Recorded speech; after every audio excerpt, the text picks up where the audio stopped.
Recording start అవుతుంది. Be silent.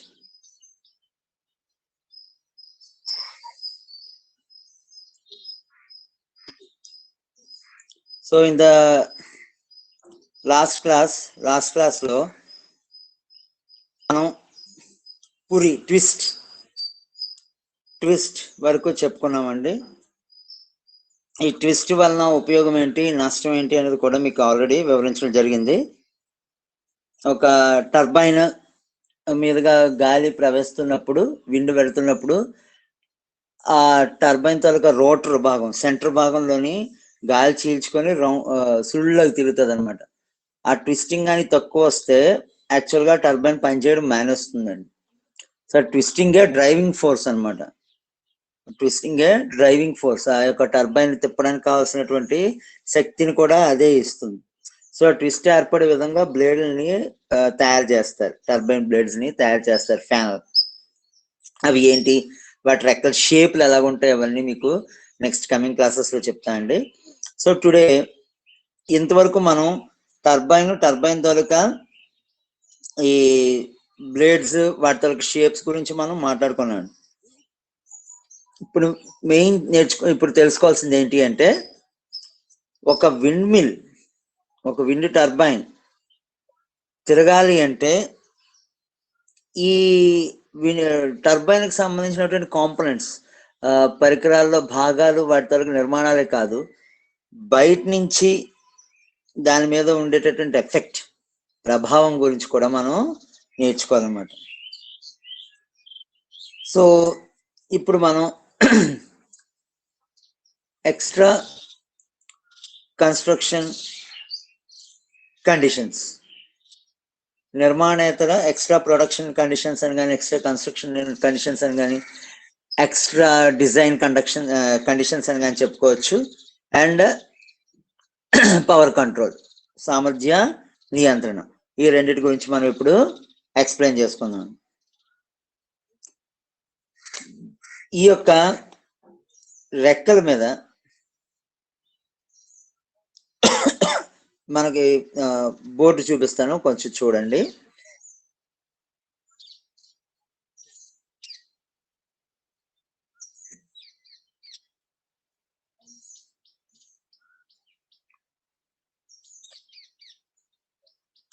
ఈ రెక్కలు ఉంటాయి కదా, ఏది బోర్డు, ఓకే. మనకి టర్బైన్ తాలూకా సెంటర్ పార్ట్ ఇది అనుకుంటే, దాని నుంచి వచ్చేటువంటి ఒక రెక్క ఈ విధంగా ఉంది అని తీసుకుందాం. Just it's rough diagram. So ఇంకో రెక్క ఇలా పై వైపు వెళ్ళిపోతుందండి. Let it stay like that. Air, గాలి ఈ డైరెక్షన్ లోని వీచి టర్బైన్ తాలూకా రెక్క మీద పడుతుంది అనుకుంటే, ఇక్కడ ఏంటి అంటే ఇది ఒక రెక్క తాలూకా ఒక సైడ్ అని తీసుకుంటే, రెక్క తాలూకా ఒక సైడ్ కింద తీసుకుంటే, ఈ గాలి రెక్క మీద ఏ డైరెక్షన్ లో పడుతుంది, స్ట్రైట్ గా పడుతుందా, కొంచెం యాంగిల్ తోటి రొటేట్ అవుతుందా, లేదా పై వైపు నుంచి కింది వైపు వస్తుందా అనేటటువంటిది డైరెక్షన్ బట్టి ఆ రెక్క కదలడం లేదా దాని యొక్క మూవింగ్ యాంగిల్, కదలిక కోణం మనం మార్చాల్సి ఉంటుంది. దీన్నే మనం పిచ్చింగ్ అంటారు అన్నమాట. PITCHING, పిచ్చింగ్ అంటారు. సో ఎప్పుడైతే ఈ యొక్క గాలి వీచే దిశలో ఆ యొక్క రెక్కల తాలూకా యాంగిల్ని కానీ మనం జాగ్రత్తగా సెట్ చేయగలిగితే, మనకి ఈ యొక్క డైనమిక్ లిఫ్ట్ అంటారండి, ఉత్థాన బలము అంటారు. అంటే ఏంటి అంటే, ఈ రెక్క మీద గాలి కలిగించేటటువంటి ఫోర్స్ అనమాట, ఎక్సెసివ్ ఫోర్స్. ఆ ఫోర్స్ వలన రెక్క కలుగుతుంది. ఈ డైనమిక్ ఫోర్స్ అనేటటువంటిది మనకి కొంచెం తగ్గుతుందండి. తగ్గి ఎక్కువ గాలి వీసినప్పటికీ కూడా ఆ యొక్క టర్బైన్ సేఫ్ గా ఉంటుంది అన్నమాట. ఎక్కువ గాలి వీచినా సరే ఆ యొక్క టర్బైన్ చాలా సేఫ్ గా ఉంటుంది. సో ఒక విండ్ మిల్ ని మనం ఎస్టాబ్లిష్ చేసినప్పుడు, ఒక విండ్ మిల్ ని మనం తయారు చేసినప్పుడు, ఆ విండ్ మిల్ మీద ఆ ప్లేస్ లో వచ్చేటటువంటి గాలికి అనుగుణంగా దాన్ని మనం అడ్జస్ట్ చేయాలి. ఎప్పుడైనా సరే ఒక విషయం గుర్తుంచుకోండమ్మా, గాలి ఈ డైరెక్షన్ లో వేస్తుంటే విండ్మిల్ తాలూకా రెక్కలు ఎప్పుడు దానికి పర్పెండిక్యులర్ గా, ఐ మీన్ టు సే 90 యాంగిల్లోని అడ్జస్ట్ చేయగలగనమాట. 90 యాంగిల్లోని దాన్ని అడ్జస్ట్ చేయగలగాలి. అలాంటప్పుడు మాత్రమే మనకి ఆ యొక్క రెక్కల మీద యొక్క డ్రాగ్ ఫోర్స్ లేదా డైనమిక్ లిఫ్ట్ అంటారు, ఉత్థాన బలం అంటారు, తక్కువ అవుతుందండి. తక్కువ అయ్యి ఆ రెక్కలు చాలా ఫ్రీగా కదులుతూ ఉంటాయి. ఎంత ఫ్రీగా కదిలితే ఆ యొక్క రెక్కల మీద ఫ్రిక్షన్ తగ్గి ఆ రోటర్ టర్బైన్ తాలూకా మిషన్ డ్యామేజ్ అవ్వకుండా ఉంటాయి అన్నమాట. ఈ డైనమిక్ ఫోర్స్ అనేటటువంటిది ఎప్పుడు ఒకే విధంగా ఉండదండి. ఆ ఏరియాలో వీచేటటువంటి గాలి బట్టి మనకి ఈ ఫోర్స్ డిపెండ్ అయి ఉంటుంది అన్నమాట. ఇప్పుడు మనం ఒక ముఖ్యమైనటువంటి థియరీ అయినటువంటి BEM blade element momentum theory, రెక్కల మూలక ద్రవ్యవేగ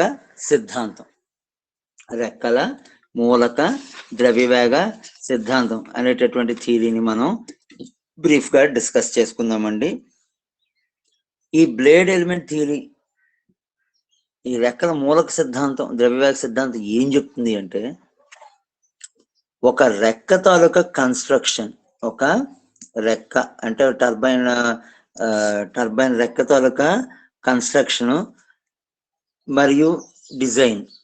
ఫర్ ఎగ్జాంపుల్ కొన్ని రెక్కలు ఈ షేప్ లో ఉంటాయండి, అంటే క్రాస్డ్ గా.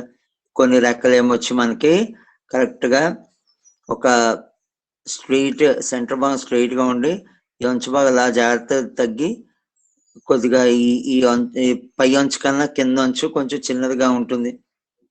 కొన్ని రెక్కలు ఏమొచ్చి పై అంచు బాగా వెడల్పుగా ఉంటాయి, కింద అంచుకు వచ్చేసరికి దాదాపు సన్నబడిపోతుంటాయి. కొన్ని రెక్కలు రౌండ్ షేప్ లో ఉంటాయండి. అంటే ఇప్పుడు మనం ఇళ్లలోని ఒకసారి మీరు సీలింగ్ ఫ్యాన్ గమనించినట్లయితే, సీలింగ్ ఫ్యాన్ తో ఒక రెక్క స్ట్రెయిట్ గా ఉండదు, కొద్దిగా చిన్న వంపు ఉంటుంది. సీలింగ్ ఫ్యాన్ రెక్క స్ట్రెయిట్ గా ఉండదండి, చిన్న వంపు ఉంటుంది. ఆ రెక్క మొత్తం ఆ ఫ్యాన్ తాలూకా మోటార్ కి చిన్న పుల్లతోటి అటాచ్ చేయబడి ఉంటుంది. మీరు పైకి ఒకసారి బుర్ర పైకెత్తి సీలింగ్ ఫ్యాన్ చూస్తే మీకు దాదాపు ఈ షేప్ కనిపిస్తుంది. ఆ బ్లేడ్లు బిగించి ఉండేటటువంటి ఏరియా చాలా సన్నగా ఉంటుందండి. దానికి ఆ యొక్క రెక్కల్ని మనం మూడు స్క్రూస్ ఉంటాయి కదా సీలింగ్ ఫ్యాన్ కి, 1, 2 మరియు 3, ఇలా 3 స్క్రూస్ తోటి మనం సీలింగ్ ఫ్యాన్ ని బిగిస్తాం. సో దాని అర్థం ఏంటి, ఈ రెక్క సీలింగ్ ఫ్యాన్ గురించి మాట్లాడుతుంది. ఆ రెక్క పూర్తిగా ఆ మధ్యన ఉండేటటువంటి ఆ యొక్క మోటార్ కి ఎక్కడ డైరెక్ట్ గా కనెక్ట్ అయ్యలేదు. ఆ మోటార్ కి ఆ రెక్కకి మధ్యన ఒక సన్నపాటి ఐరన్ ప్లేట్ లాంటిది ఒకటి ఉండి, దానికి ఇటు సైడ్ మోటార్, ఇటు సైడ్ ఏమొచ్చి రెక్క అటాచ్ చేయబడి ఉంటాయి. మన సీలింగ్ ఫ్యాన్ మనకి ఏ షేప్ లో కనిపిస్తుంది. 3 లేదా 2 స్క్రూస్ తోటి బిగించేసి ఆ మోటార్ కి రెక్కకి మధ్యన మనకు ఒక చిన్న ఐరన్ ప్లేట్ ఉంటుంది. ఈ డిజైన్ కొన్ని చోట్ల మాత్రమే విండ్ టర్బైన్స్ లో కనిపిస్తుంది. దానికి ప్రధాన కారణం ఏంటి అంటే, అక్కడ గాలి చాలా తక్కువగా వేయడమే. ఎక్కువ గాలి ఉండే దగ్గర ఇలా డిజైన్లు అయితే వెంటనే టర్బైన్ కూలిపోతుంది అన్నమాట. ఫ్యాన్ బ్లేడ్ తిరిగిపోయి టర్బైన్ కూలిపోతుంది. సో అలాంటి ప్రాబ్లం ఏమీ రాకుండా ఉండడం కోసం ఈ యొక్క బ్లేడ్ ఎలిమెంట్ మొమెంటం థియరీ, రెక్కల మూలక ద్రవ్యవేగ సిద్ధాంతం అనేటటువంటి దాన్ని తయారు చేశాడండి. ఈ సిద్ధాంతం ఏం చెప్తుంది అంటే, ఒక టర్బైన్ లేదా మన యొక్క విండ్ టర్బైన్ తాలూకా ఒక రెక్క ఎల్లవేళల గాలి యొక్క గతి శాస్త్రాన్ని, విండ్ డైనమిక్స్ దాన్ని పాటించే విధంగా తయారు చేయబడాలి. Point number 1. పాయింట్ నెంబర్ 2, ఆ యొక్క రెక్క ఎప్పుడు ఏరోడైనమికల్ షేప్ అంటే ఈ యొక్క గాలి ప్రవాహ విధంగానే తయారవ్వబడాలి. అంటే ఏమి లేదండి, ఫర్ ఎగ్జాంపుల్ మనం ఇలాగ ఒక దిమ్మని తీసుకున్నాం అనుకోండి, రెక్టాంగులర్ ఆర్ స్క్వేర్ బ్లాక్ తీసుకున్నాం అనుకోండి, గాలిని నీకు లెఫ్ట్ నుంచి రైట్ వైపు పంపించేటప్పుడు ఆ బ్లాక్ అడ్డుగా ఉంటే ఈ గాలి ఏమవుతుందంటే ఇలా టచ్ అయ్యి ఇటు షిఫ్ట్ అవుతుంది. కొంచెం పైనుంచి వచ్చే గాలికి ఇలా స్ట్రైట్ గా వెళ్ళిపోతుందండి. ఈ లోపల నుంచి వచ్చే ఈ దిమ్మకి ఇటు సైడ్ టచ్ అయ్యేటటువంటి గాలి మాత్రం నీకు వెనక్కి మరలుతుంది. సెంటర్ లో తగిలిది పూర్తిగా వెనక్కి మరలుతుంది.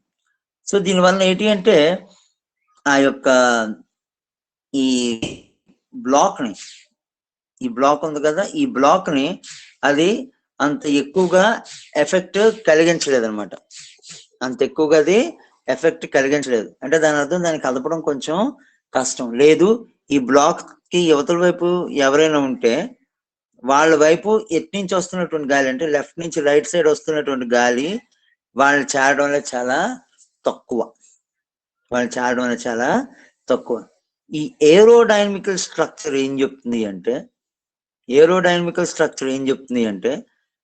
ఏదైనా సరే ఈ యొక్క రెక్కల లాంటి నిర్మాణాలు ఉన్నప్పుడు ఆ రెక్క తొలక పై వైపు లో ప్రెషరు, కింది వైపు హై ప్రెషర్ వచ్చేలాగా అడ్జస్ట్ చేయాలి అని చెప్తుంది. రెక్క తొలక పై వైపు అల్పపీడనం, కింది వైపు అధిక పీడనం వచ్చేలాగా అడ్జస్ట్ చేయాలని చెప్తుంది. దానివల్ల ఏమవుతుంది అంటే సాధారణంగా మనకి అధిక పీడన ప్రాంతం, హై ప్రెషర్ ఏరియా నుంచి లో ప్రెషర్ ఏరియాకి గాలి వీస్తుంది కాబట్టి ఈ హై ప్రెషర్ ఏరియా నుంచి రెక్కని ఆ లో ప్రెషర్ ఏరియాలోనికి తోస్తుంది. ఆ విధంగా కంటిన్యూస్ గా మనకి రౌండ్ గా తిరగడానికి ఛాన్స్ ఉంటది అని చెప్పేసి ఏరోడైనమిక్ స్ట్రక్చర్ మనకి చెప్తా ఉంటుంది అన్నమాట. సో ఈ యొక్క రెక్క తాలూకా ఏరోడైనమిక్ స్ట్రక్చర్ ఏ విధంగా ఉండాలి, దీనికి 2-3 సిద్ధాంతాలు ఉన్నాయండి. ప్లస్ ప్రతి రెక్కకు సంబంధించి కొన్ని నిర్మాణ వైవిధ్యం, diversity in construction of the blade, వీటి బట్టి కూడా ఆ యొక్క రెక్కల యొక్క మొమెంటం, ద్రవ్యవేగం అనేది డిపెండ్ అయి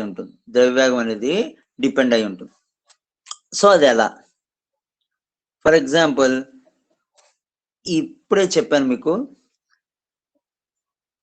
ఈ యొక్క గాలి రెక్కని చీల్చుకొని వెళ్ళేటప్పుడు ఒక స్టడీ స్ట్రీమ్ లైన్ ఫ్లో, స్థిరమైనటువంటి ప్రవాహం ఉండేలాగా చూసుకోవాలి. స్థిర ప్రవాహాలు సాధారణంగా ఇలాగ స్ట్రైట్ లైన్స్ లోని ఒకదానికొకటి స్ట్రైట్ లైన్స్ లో ఉంటాయండి. స్థిర ప్రవాహాలు అన్ని ఒకే డైరెక్షన్ లో, ఒకే సైజ్ లో, వెడల్పు ఒకే విధంగాను ఒకే రీతిలో వెళ్తా ఉంటాయి. ఈ స్థిర ప్రవాహం మొత్తంగా ఆ రెక్క మీద పడేలాగా చేయాలి. అందుకోసం రెక్కను ఎప్పుడును కాస్త డైనమికల్ షేప్ అయినటువంటి ఈ యొక్క డైనమికల్ షేప్ లో తయారు చేస్తారు. ఈ విధంగా ఉండేటటువంటి డైనమికల్ షేప్ లో తయారు చేస్తారు. ఇటు సైడ్ ఉబ్బెత్తుగాను, మధ్య భాగం ఉబ్బెత్తుగాను, చివరికి వెళ్తున్న కొద్ది నీకు దాని యొక్క వెడల్పు తక్కువ అవుతూ అలాగొక డైనమికల్ షేప్ లో తయారు చేస్తారు. దీనివల్ల ఏంటి అంటే ఈ కింది వైపు నుంచి వచ్చేటటువంటి ఫ్లో ఎక్కువ మొత్తంలో ఉండి హై ప్రెషర్ రీజియన్ ని క్రియేట్ చేస్తుంది. పై వైపు నుంచి వచ్చేటటువంటి ఫ్లో తక్కువ మొత్తంలో ఉండి లో ప్రెషర్ రీజియన్ ని క్రియేట్ చేస్తుంది. దానివల్ల ఈ రెక్కలోని కదలికలాగా పై వైపు ఉంటుంది అన్నమాట. రెక్కలో కదలిక మనకి పై వైపు ఉంటుంది. సో ఈ విధంగా స్ట్రీమ్ లైన్ స్టడీ ఫ్లో, ఈ స్ట్రీమ్ లైన్ స్టడీ ఫ్లోలోని ఈ యొక్క ఏరోడైనమికల్ గా ఆ యొక్క రెక్కల్ని తయారు చేస్తారన్నమాట. ఏరోడైనమికల్ గా ఆ యొక్క రెక్కల్ని తయారు చేస్తారు. సో బ్లేడ్ ఎలిమెంట్ థియరీ మనకి చెప్పేటటువంటి ముఖ్యమైన అంశం యొక్క రెక్క తాలూకా కన్స్ట్రక్షన్ అండి. సో ఇప్పుడే మీకు ఎక్స్ప్లెయిన్ చేయడం జరిగింది. ఈ విధంగా స్ట్రీమ్ లైన్ ఫ్లో, రెక్క తాలూకా పై అంచు కింది అంచు నుంచి కూడా ఆ యొక్క గాలి వీసే విధంగా మనం రెక్కల్ని తయారు చేయాలి అనేసి. సో ఈ రెక్కల తాలూకా కెపాసిటీ ఎలా ఉంటుంది, రెక్కల యొక్క సామర్థ్యం అంటే అవి పనిచేసేటటువంటి జనరల్ కండిషన్స్ ఏ విధంగా మనం నిర్ధారించవచ్చు అనేటటువంటివి ఇక్కడ ఒక 4 పాయింట్స్ ఇవ్వడం జరిగింది. నెంబర్ 1, ఒక రెక్కల యొక్క సామర్థ్యాన్ని అంటే ఈ యొక్క కెపాసిటీ ఆఫ్ ద బ్లేడ్స్ ఎలా ఇవ్వచ్చు అంటే, ఎగువ ప్రవాహ గొట్టం రెక్కకి పై భాగంలో ఉండేటటువంటి ట్యూబ్ ఆఫ్ ఫ్లో. ఇక్కడ ఫ్లో అనేది ఓన్లీ ప్రవాహం అనేది ఓన్లీ గాలికి సంబంధించిందండి. ఆ ట్యూబ్ ఆఫ్ ఫ్లో గాలికి సంబంధించినటువంటి ప్రవాహం అన్నమాట. మనం నీటిని ఒక గొట్టం గుండా పంపిస్తే, మామూలు జనరల్ పైప్ లో పంపిస్తే, ఆ పైప్ అంతా సాధారణంగా ఒకే సైజ్, ఒకే మందం కలిగి ఉంటుందండి, ఒకే థిక్నెస్ ఉంటుంది, వెడల్పు కూడా ఉంటుంది. సో ఈ చివరి ఆ చివరి వరకు నీరు ఎప్పుడు స్టడీగానే వస్తుంది. కానీ మనం ఏం చేస్తాము, మొక్కల కాడలు నీరు వేసేటప్పుడు లేకపోతే ఇల్లు కడిగేటప్పుడు ఒకసారి మనం ఏం చేస్తామంటే ముందు వైపు గట్టిగా ప్రెస్ చేసి ఆ బయటకు వస్తున్నటువంటి వాటర్ ని పూర్తి గొట్టం నుంచి కాకుండా చాలా చిన్న కన్నం నుంచి బయటకు వచ్చేలా చేయడం వల్ల అక్కడ ప్రెషర్ పెరుగుతుంది. దాన్ని మనం ప్రెషరైజ్డ్ ఫ్లో లేదా పీడితమైనటువంటి ప్రవాహం అని చెప్తా ఉంటారండి. పీడనం పెంచమని లేదా పీడనానికి గురైనటువంటి ప్రవాహం అని చెప్తా ఉంటారు, ప్రెషరైజ్డ్ ఫ్లో. కానీ ఇక్కడ ఏంటి అంటే స్ట్రీమ్ లైన్ అంటే ఏ విధమైనటువంటి ప్రభావాలు బయట నుంచి ఎఫెక్ట్స్ ఉండకూడదు. మొదట ఆ యొక్క ఎయిర్ తాలూకా ఆ ప్రాంతంలోని ఎయిర్ ఒక దగ్గర ఫర్ ఎగ్జాంపుల్ 20 km/h స్పీడ్ తో బయలుదేరితే ఆ టర్బైన్ తాలూకా రెక్క మొత్తంగా అదే 20 km/h స్పీడ్ తోటి అది ప్రయాణించాలి తప్ప దాని తాలూకా వెలాసిటీని, స్పీడ్ ని మార్చుకోకూడదు, దాని యొక్క స్పీడ్ ని మార్చుకోకూడదు. సో ఫస్ట్ కండిషన్ అదేనండి, ఎగువ ప్రవాహ గొట్టం. మనం తీసుకున్నటువంటి బ్లేడ్ లేదా రెక్క యొక్క పై భాగం నుంచి వెళ్తున్నటువంటి గాలి ఒక స్థిరమైనటువంటి వేగంతో వెళ్ళాలి. అంటే స్టాండర్డ్ ప్రెషర్ కలిగి ఉండాలి, స్టాండర్డ్ వెలాసిటీ, స్థిరమైనటువంటి వేగం కలిగి ఉండాలి. దాన్ని ట్యూబ్యులర్ ఫ్లో ప్రవాహ గొట్టం అని చెప్తా ఉంటారు. రెండోటటువంటిది రెక్క ముందు భాగం. రెక్కకి పై భాగం, కింద భాగం, ముందు భాగం, వెనక భాగం అని 4 పార్ట్స్ ఉంటాయండి. 4 పార్ట్స్ ఉంటాయి. ముందు భాగం అనేది ఏంటి అంటే ఓకే, మీకు ఈ డయాగ్రామ్ ఒకసారి చూడండి. ఈ డయాగ్రామ్ ఇందులో ఫస్ట్ వన్ ఇది చూడండి. టర్బైన్ ఇప్పుడు ఫర్ ఎగ్జాంపుల్ దాన్ని మీరు టేబుల్ ఫ్యాన్ తో పోల్చుకోండి. టేబుల్ ఫ్యాన్ తో పోనీ అయితే సరే, టేబుల్ ఫ్యాన్ షేప్ లో కొంచెం ఇది ఉంది కాబట్టి థర్డ్ది టేబుల్ ఫ్యాన్ షేప్ లో ఉంది కాబట్టి కొద్దిగా ఈ టేబుల్ ఫ్యాన్ తో పోల్చుకోండి. ఈ బ్లేడ్స్, ఇవన్నీ బ్లేడ్స్, మధ్యలో ఉండేది ఏమొచ్చి రోటర్, ఆ బ్లేడ్లు బిగించబడి ఉండేటటువంటి ఆ యొక్క షాఫ్ట్ అన్నమాట. గాలి కరెక్ట్ గా ఆ బ్లేడ్ల మీద 90 యాంగిల్ తో పడుతుంది. అంటే మీరు ఏ డైరెక్షన్ అయితే దాన్ని చూస్తున్నారో, ఫర్ ఎగ్జాంపుల్ ఇప్పుడు ఈ పేజ్ మీద మీరు ఎలాగైతే చూస్తున్నారో ఆ డైరెక్షన్ లో గాలి దాని మీద వేస్తుంటే మీ ఎదురుగుండా ఉన్నటువంటి ఇది ముందు భాగం అండి, రెక్కకి ముందు భాగం అంటారు. దాని బ్యాక్ సైడ్ రెక్కకి వెనక భాగం అంటారు. ఓకే, బ్యాక్ సైడ్ రెక్కకి వెనక భాగం అంటారు. ఈ ఎడ్జ్ ని పై భాగం, ఈ ఎడ్జ్ ని కింద భాగం అనేసి మొత్తం అలాగా రెక్కకి 4 భాగాల కింద చూపిస్తారు అన్నమాట. రెక్కకి 4 భాగాల కింద చూపిస్తాను. ఓకే, సో మీరు ఫస్ట్ డయాగ్రామ్ కానీ మీరు గమనించినట్లయితే, ఇక్కడ ఉన్నటువంటి ఫస్ట్ డయాగ్రామ్ గమనించినట్లయితే, ఇది రెక్కకి ఎగువ భాగం అవుతుందండి. రెక్కకి ఎగువ భాగం అంటారు దీన్ని. ఇటు సైడ్ దాన్ని రెక్కకి దిగువ భాగం అంటారు. ఈ ముందు వైపు దాన్ని ఏమొచ్చి రెక్క ముందు భాగం అంటారు. దీని కరెక్ట్ బ్యాక్ సైడ్ రెక్క వెనుక భాగం అంటారు. రెక్క వెనుక భాగం అంటారు. సో ఈ నాలుగు భాగాలతోటి మనం రెక్క సామర్థ్యాన్ని, ఆ యొక్క రెక్క తాలూకా కెపాసిటీని మనం గుర్తించవచ్చు అనమాట. రెక్క యొక్క కెపాసిటీని మనం గుర్తించవచ్చు. ఓకే, సో ఈ ముందు భాగం మీద పై భాగం మీద ఉండేటటువంటి ఈ యొక్క ఫ్లో, దాని వెనక భాగం మీద ఉండేటటువంటి ఫ్లో, రెక్క ముందున, రెక్క కింది వైపు, ఇలా ఈ నాలుగిట్లని పరిగణలోకి తీసుకోవాలి, కన్సిడర్ చేయాలి. ఎయిర్ ఫ్లోస్ అంటే 4 ఎయిర్ ఫ్లోస్ ఒక రెక్క మీద 4 డైరెక్షన్లో మనకి గాలి వీస్తుంది అని తీసుకోవాలి. దాని తోడు ఆ గాలి ఏ విధమైనటువంటి ఫ్రిక్షన్ ని కలిగించట్లేదు అని తీసుకోవాలి. ఫ్రిక్షన్లెస్ ఫ్లో, ఘర్షణ లేని ప్రవాహం కింద మనం తీసుకోవాలి. తీసుకుంటే బెర్నౌలీ ప్రిన్సిపల్ అండి, అది మనకి ఇంటర్మీడియట్ లో చెప్తారు. బెర్నౌలీ నియమం ప్రకారం మనకి ఆ రెక్కల మీద కలిగే పీడనం, పై భాగం మరియు కింది భాగం, వాటి మీద కలిగేటటువంటి పీడనం P2 - P3 is equal to half rho into half E1 into V1 square minus V4 square. ఇక్కడ మనకి 1 2 3 4 8 క్లియర్ గా పైన ఇచ్చారు, కనిపిస్తున్నాయి కదండి. ఫస్ట్ ఎగువ ప్రవాహం, రెండోది రెక్క ముందు, మూడోది రెక్క వెనకాతల రెక్క తర్వాత, నాలుగోది దిగువ ప్రవాహం అంటే రెక్క కింది నుంచి. సో ఇక్కడ E1 అనేది ఆ రెక్క యొక్క దిగువ ప్రవాహ గొట్టానికి సంబంధించినటువంటి ఎలాస్టిసిటీ అండి. అంటే రెక్క కింద నుంచి వెళ్తున్నటువంటి గాలి యొక్క ఎలాస్టిసిటీ, స్థితిస్థాపకత.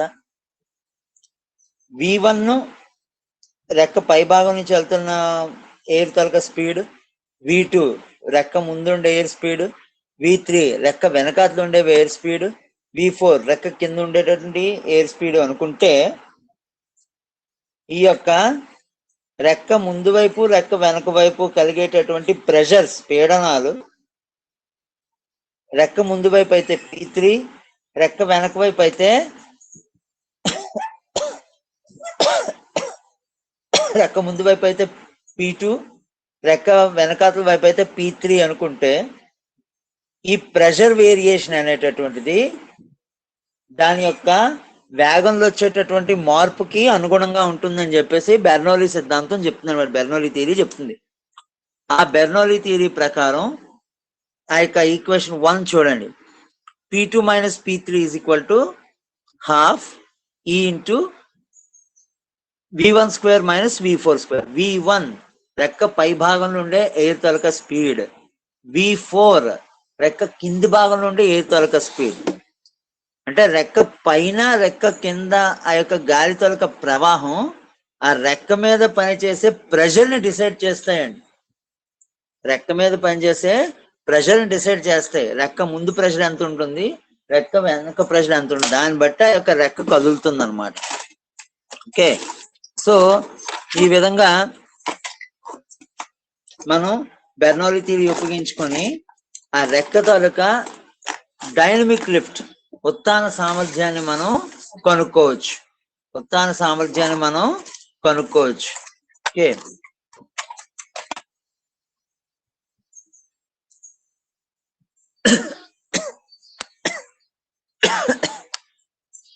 సో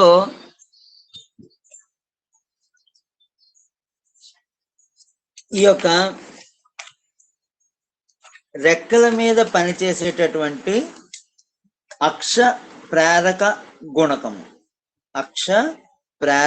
గుణకము దాన్ని ఇంగ్లీష్లోని యాక్సియల్ పవర్ కోఎఫిషియంట్ అని చెప్తుంటారండి, ఆర్ యాక్సియల్ ఇండక్షన్ కోఎఫిషియంట్ అని కూడా చెప్తుంటారు. అక్ష ప్రేరక గుణకం ఇదేంటి అంటే ఈ రెక్క తాలూకా, అంటే ఫర్ ఎగ్జాంపుల్ ఫ్యాన్ కి 3 రెక్కలు ఉన్నాయి అని తీసుకుందాం.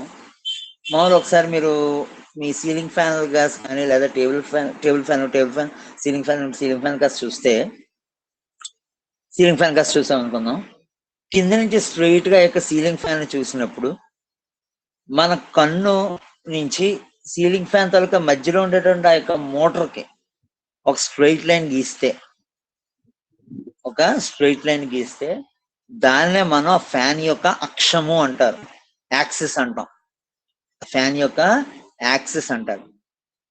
ఈ యాక్సిస్ కి కరెస్పాండెంట్ గా, ఈ యాక్సిస్ పరంగా ఆ యొక్క రెక్కల్లో ఉండేటటువంటి ప్రతి పార్టికల్, ప్రతి చిన్న భాగం ఏ విధంగా కదులుతుంది అనేటటువంటిది ఇచ్చేదే అక్ష ప్రేరక గుణకం అన్నమాట.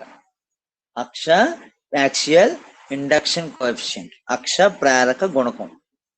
ఈ అక్షం అంటే ఏంటి, యాక్సిస్ అంటే ఏంటి, కరెక్ట్ గా మనం సీలింగ్ ఫ్యాన్ కానీ లేదా టేబుల్ ఫ్యాన్ కానీ ఏదైనా సరే దాన్ని స్ట్రైట్ గా చూస్తే మన కన్ను నుంచి ఆ యొక్క రెక్కల తాలూకా సెంటర్ లో ఉన్నటువంటి మోటార్ కి కరెక్ట్ గా గీసే 90 యాంగిల్ తో ఉండే లైన్, దాన్నే మనం యాక్సెస్ అంటారు. Turbine axis or fan axis or some any motor axis ఏదైనా సరే.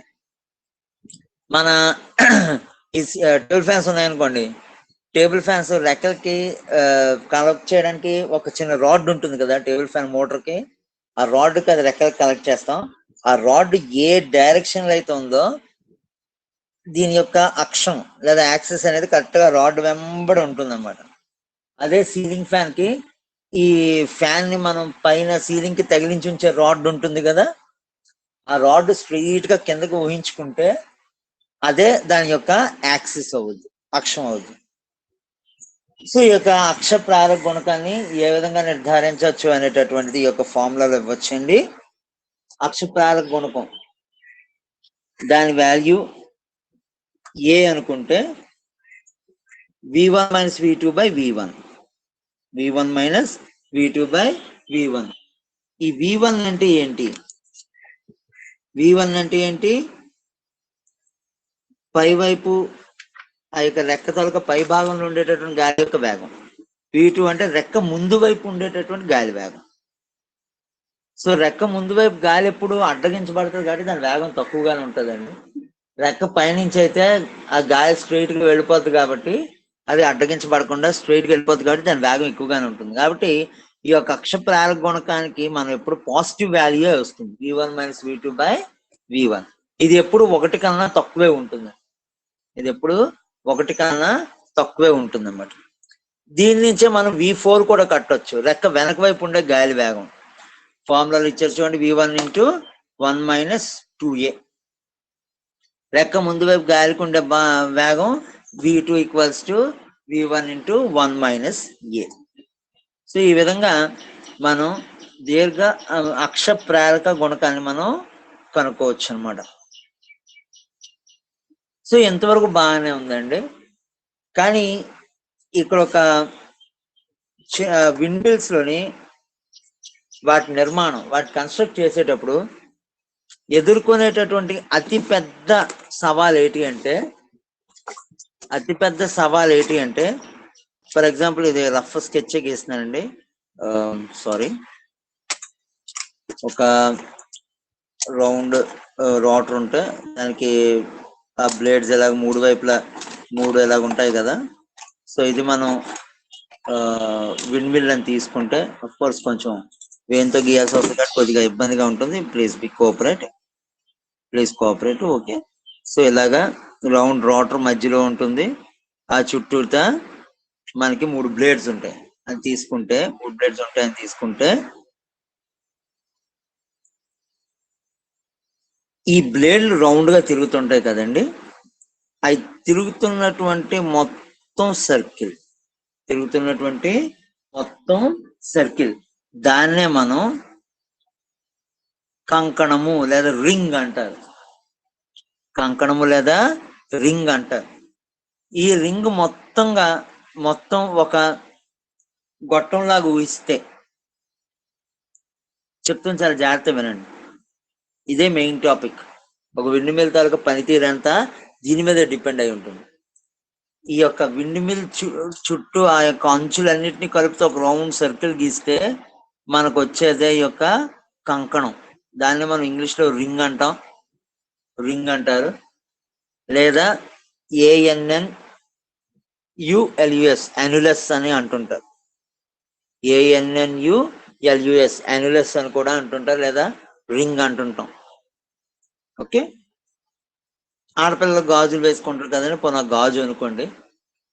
ఆ గాజుని ఆ గాజు పెట్టి నువ్వు ఒక పొడవైనటువంటి గొట్టంలా తయారు చేస్తే, అంటే గాజు ఎంతైతే డయామీటర్ ఉంటుందో అంతే డయామీటర్తో ఒక పొడవైన గొట్టంలా తయారు చేస్తే ఈ చివరి ఆ చివరి వరకు, దాన్ని మనం కంకణ ప్రవాహ గొట్టము అని చెప్తా ఉంటారండి. కంకణ ప్రవాహ గొట్టం అని చెప్తూ ఉంటారు. యాన్యులర్ ట్యూబ్ ఫ్లో అంటుంటారు. ఎందుకంటే కంకణాన్ని ఇంగ్లీష్ లో యాన్యులస్ అంటారు కాబట్టి ఈ కంకణ ప్రవాహ గొట్టాన్ని ఇంగ్లీష్ లో యాన్యులర్ ట్యూబ్ ఫ్లో అని చెప్తా ఉంటాం. ఈ యాన్యులర్ ట్యూబ్ ఫ్లో అనేటటువంటిది కంటిన్యూస్ గా రొటేట్ అవుతున్నటువంటి, ఫర్ ఎగ్జాంపుల్ ఇది ఆ యాన్యులర్ ట్యూబ్ ఫ్లో అనుకుందామండి. ఈ రింగ్ ఎంతైతే వెడల్పు ఇక్కడ ఉంటుందో అంతే వెడల్పుతో ఇటు సైడ్ ఉంటుంది.